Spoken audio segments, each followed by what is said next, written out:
So now we're going to do a running suture, okay? So again, we have repair across, running side to side here. We're sitting, you can see where my hands are, I know where I'm sitting. I'm going to sew toward myself. I got a little bit of an angle, maybe too much there. Okay, my needle, got my needle, the needle driver.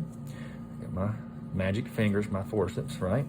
So we're going to start here at the end. It's much like a simple interrupt. It starts off with one, we're going to tie a knot. Instead of cutting our long end, we're just going to keep on sewing until we get to the end, and we'll tie it off with another knot, okay? It's quick, it's got its advantages, right? So we're going to start off here and close enough where we can make the repair where it won't open up, right? So we're going to go in at 90 degrees, roll. I got a good sized needle here, so I can get it all probably one bite if I don't pull it back out like I just did. Again, turn. Okay, and then come right out. Right, I don't like that bite. That's a good bite. All right, so there we go. Now the downside is if you don't keep this straight, you're gonna have extra tissue, or they call a dog's ear on one end. So that's a disadvantage and an advantage for a simple interrupted. So, but here's the running. Got your short end there. Go ahead and get your knot. How many times we wrap it? Twice, right? Grab this in, bring it down and bring the bottom up.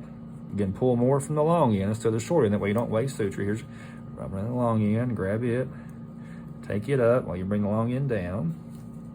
Again, put it on top. All right, you get better as you get faster as you do it more. I'll do one more because this knot don't want this knot to come loose, right? This knot comes loose, the whole wound opens up. Now we got a long end and a short end. What should we do? Cut both ends? No. We're going to cut just this little tail. We can, of course, do that later, but I'll go ahead and do it and get it out of the way, right? So when I'm sewing, it's not going to get in my repair. All right, so we go ahead and get our needle driver here.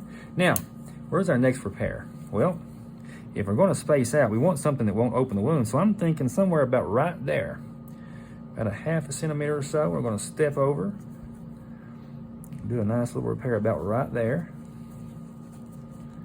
Could be wrong, but I think that'll hold. Come in. Again, you're going to come in, you're going to turn and go right out 90 degrees. That way it's good and straight. All right, and then we're going to cut this thing, or no? No, we're not. We're going to just pull it. Okay, we're going to reload. The great part is the speed of not having to do a bunch of knots. You just keep sewing, okay?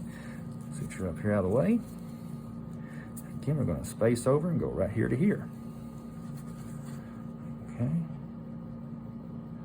Come in here, right? Turn. Alrighty, come out right here. Alrighty, good. Alright, keep it good and snug as you're going along the way. And that's what you'll see is those little diagonals. See, this first diagonal has got a knot in it. It comes from the knot and goes over. Alright. Not perfect by no means, but it'll get the job done. How much more repair we got here? This one's laying down pretty flat, so we got to go over here. Just what? Just again, here's our line. We're going to step over here to about right there. Okay. I'm going to go in at 90. Trying to stay out of the way. I'm trying to do things a little different so you can see what I'm doing without trying to teach you a different technique. Come straight out. Again, you got to have everything line up real good.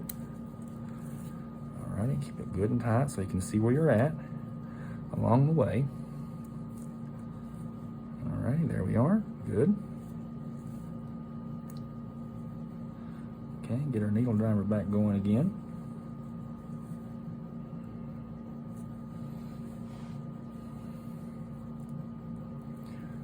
Alrighty.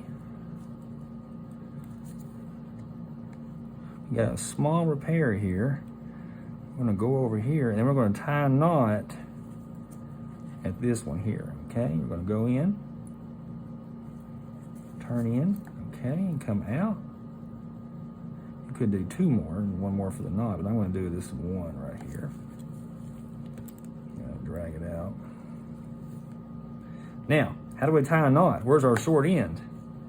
Well, here you go. So here is our short end. We're going to keep this loop. We're not going to pull it all the way through. We're going to basically come out. We're going to keep this little loop here and use it for the short end. So again, we have a loop, which serves as a short end or a tail. So everybody see that?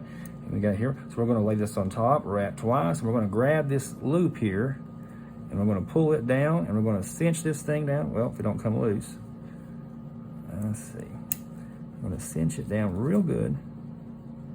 All right. Again, now we got a loop here. So don't slide. This first knot's holding it until you get that second knot to really lock it down. Okay, go right back, get it good and tight. Again, I'm through at least 2 or 3 more because this is only these 2 knots. One of these knots come loose, this whole wound will open up or dehiss. Okay, good. Pull that back this way. Now this last one, see, is going to have 3 strings. It's going to have this little loop and then your long end, right? And that is a running. And we'll look and see if we got it. You know, here it looks a little loose here. We're going to get those tighter. You know, on the pig's foot here, a little challenging. But you want to start your knot. You're going to couple running, and then you're going to tie your knot off there at the end. Okay, so that's a running suture.